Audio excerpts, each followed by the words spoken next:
Hey, Sean, nice to meet you. Nice to meet you.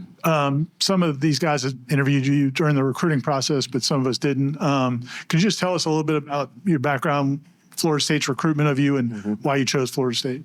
Well, with the recruitment, I came out to a camp one time, and they liked what they see, so they threw me an offer right then and there. And then I came back for another camp, and then that's when I was like able to commit and stuff.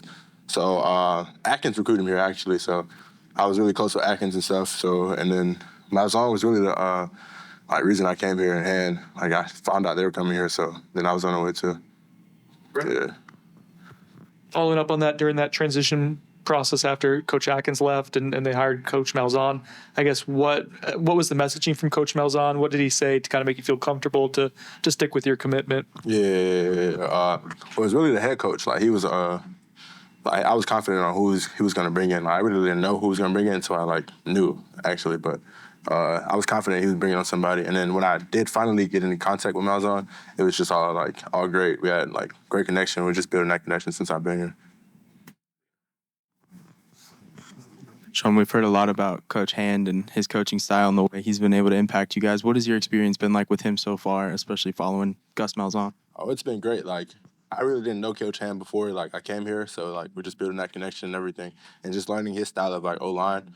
I really just learning his style because it's a lot of things I need to learn from high school to obviously the transition from high school to college. So just really adjusting to his style and his everything.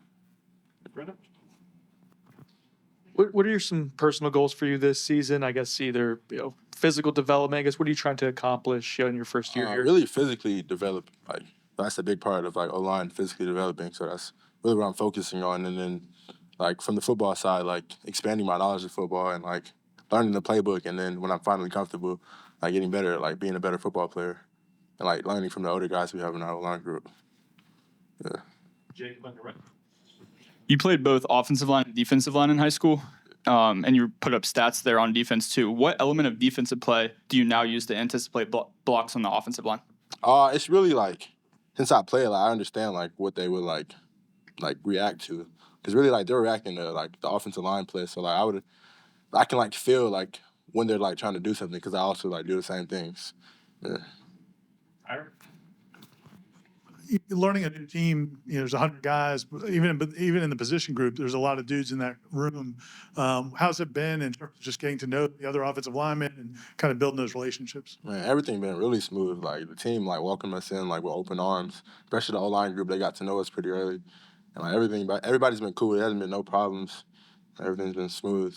They welcomed us pretty well, took us out. Everything is great. Yeah. Do they have a plan for you, or do you have a plan for what where you line up on the offensive line and what you want to learn mentally this year? A big part of what I want to learn mentally, we have a lot of older guys on our offensive line, so just really tapping into what they know, because they played the game for obviously a long time. Just really just tapping into what they know, and then just using that to apply to my game. Yeah. Anything else for Sean? All right, all set. Thanks, Sean. Thank you.